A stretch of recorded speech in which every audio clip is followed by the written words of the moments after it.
With the January transfer window fast approaching, Barcelona have been linked with countless players over the last few weeks. It also seems like 90% of the squad has been put on the market, but I'm not sure how reliable some of those reports are. It does seem if Barca have a little bit of money to work with and there are players finally willing to leave the club, that things could really turn around for this club and this squad, at least for Xavi in his first transfer window, which being January, it's always hard. So before we hit the holiday break and the January transfer window officially opens, I want to go over a little bit of a holiday wish list. Get in the spirit as we head into the Christmas holiday for FC Barcelona in the new year. And the first thing on this holiday wish list for FC Barcelona, for me at least, would be to dump salary and wages. As much as we talk about players coming in, the big picture and the long-term picture is about Barcelona being able to get off some of these contracts and to completely recharge themselves financially. And if this squad, even with some of, they'll say, that dead weight, can leave and Barca can get top 4, get that Champions League money, and get the allure of Champions League football, then the bigger business can be done in the summertime. And it would help the books quite a lot to get rid of some of that salary now. With all the injuries and young players being relied on, you'd think Xavi could use all the players he can have at his disposal. But in truth, parting with some players now will be better for everybody involved. And I know people in the comments are going to be real Grinches about this, and they're going to throw the names like Busquets, Alba, Ter Stegen, Frankie de Jong, Memphis Depay, who am I missing? Gerard Piqué. They're going to throw those names out here. But in truth, looking at just at January, let's hold our horses on some of the big names, if you will. I also want to remind some of you who promised you'd be patient when Xavi came in that you would indeed be patient. So all those names are sticking through the club at least till the end of this year. And as far as moving that salary and wages, I'm not even talking about Luuk de Jong, because his loan, which is for the next 6 months, doesn't really affect Barca in the long term. Unless there's a 9 coming in January, and we'll get to that later, Luuk being available has meant he was called upon. With the goals of this season ironically being to score more goals, I understand that Luuk doesn't feel like he helps that much. But getting rid of a 31-year-old on loan that was brought by the former coach isn't something Kool-Aids need to worry about. It's better to be concerned as to how injured the guys in front of him are. Neto would be the other name thrown out there, but if he didn't leave in the summer, I don't think he leaves in January, especially with Ter Stegen's recent form and history of injuries. Who I am talking about, and it's no surprise to anyone watching this, is Coutinho and Umtiti. Their market values aren't going up, so Barcelona should try to cut their losses in every subsequent window where those two players choose not to leave. What I will say from the first 6 months, though, where they were in the summertime, that being Umtiti and Coutinho, the market values probably haven't gone down either, even though it's been 6 more months of them not really featuring in any first team, or meaningful games, or meaningful minutes, if you will. So now is the time to try to get like 15 million and try to spend that wisely enough to finish top 4 from those two players. It would definitely be a weird ending to the Coutinho saga, ending in January just as it began. Leaving the same way he came for about the 10th of the money, if Barca's lucky. It's going to be poetic, but not really any poetry I want to read. And as a quick aside, I always see comments complimenting Alex Collado and talking about him and his future with the club. So little stocking stuffer, get Alex Collado a club. Barca seemed to prematurely announce a loan to Granada, so maybe that's actually done by the time you see this. But getting the 22-year-old some top-flight action is so important. Both for him, and if he has any future at the club, for that future. You can say he's part of that future, but he'll be 23 in April and has just 2 appearances for FC Barcelona's first team. 2! He may have the innate talent, but he needs first-team football desperately, especially after sitting around for the last 6 months. And while I wouldn't put it on my Christmas list, I do understand why other Kool-Aids are calling for Serginho Dest to be sent out in January. If he is not a part of Xavi's long-term plans, or if those at the club don't think he can reach the required level to be a regular contributor at FC Barcelona, it does worry me that Bayern Munich is a club that he's again linked with. As if they know something that Barca don't. As if they could get something out of him that Barca can't. But what they might be able to give Barcelona is some money to help them actually pay for a proper number 9 come the summertime. So I do understand the club has to field those calls and be serious about potentially moving on Dest.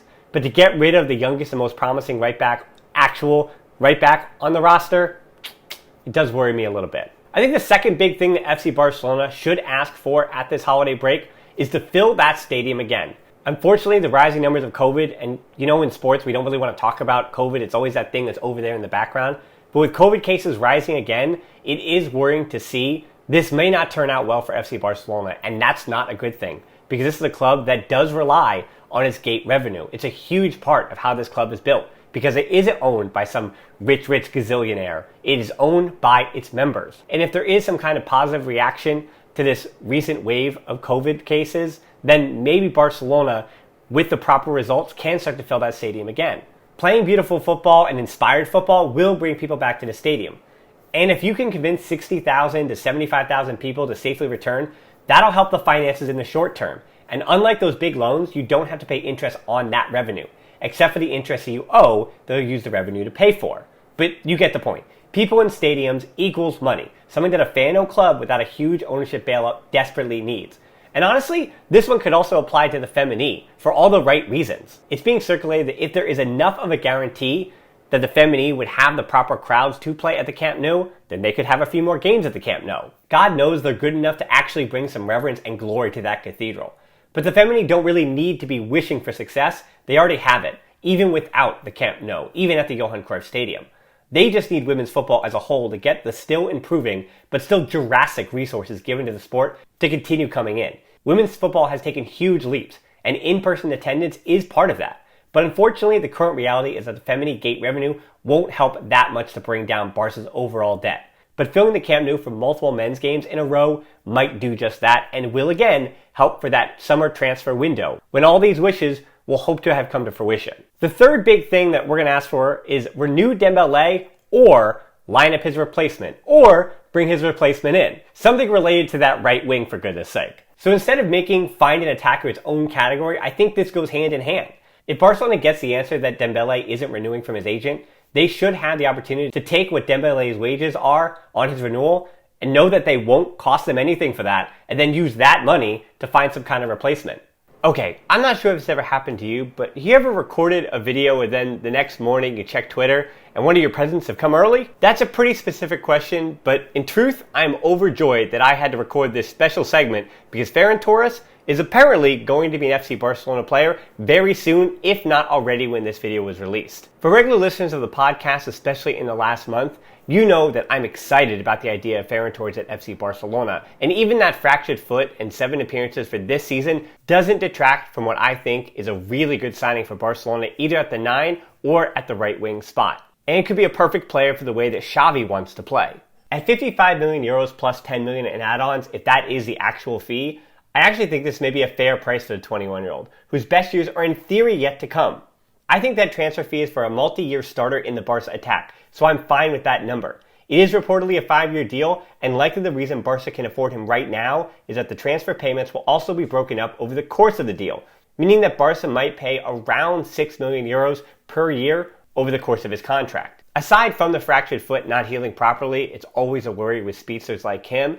My only other fear is that Barca won't be able to register him come January. It is possible if no other players on higher salaries exit the club, but even at a reasonable wage, Torres will still not be able to fit within the Liga's salary parameters. So there is no deep dive right now about where Torres will fit and how many games I think he'll play, how many goals I think he'll get, and his positioning at the club and how he'll work with some of his other teammates.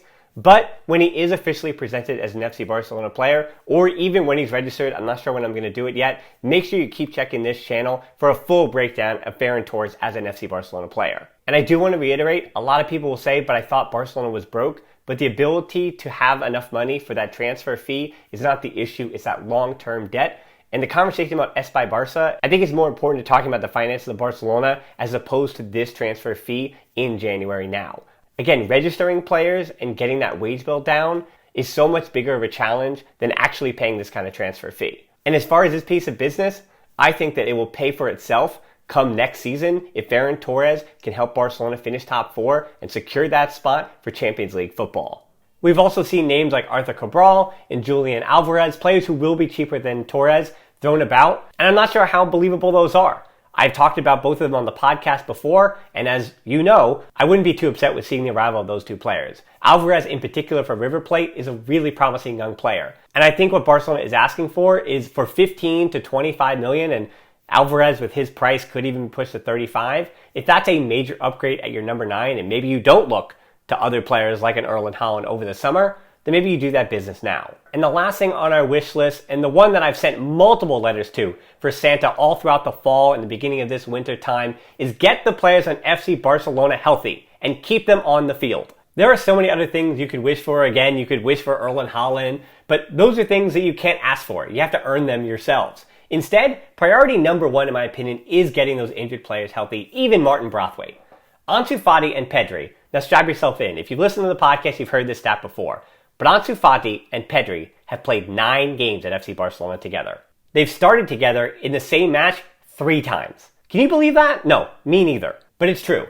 For 2 of the best teenagers in world football, arguably the 2 best, having them not on the field still has to matter. Barca's squad is still really talented, and they should do better in the second half of the year. But their season has been thrown sideways by all the injuries. And both of those things that I just said can be true, and they are. It's not an excuse. Players have been hurt, and Barca have not got good results. And if both those things change in the second half of the season, then you're talking about top 4 or top 3. And Barca are in a much better place. And they only had to be in the gutter of the Europa League, and I say that very tongue-in-cheek, for 1 season. So now, dear Kool-Aids, I ask you, what would you have on Barcelona's holiday wish list? Some of you may ask for the world, and some of you may be more realistic. Hey, it's Christmas time, so shoot for the stars. I'm going to ask for 10,000 subscribers. It seems a bit crazy, and I don't think Santa's going to deliver it this year, but maybe Santa can deliver it in a few coming months. But if you want to help out and make sure it's from you instead of from Santa, hit that subscribe button and help me get to that number. And as always, well, have a happy holiday, of course. And until next time, Forza Barca.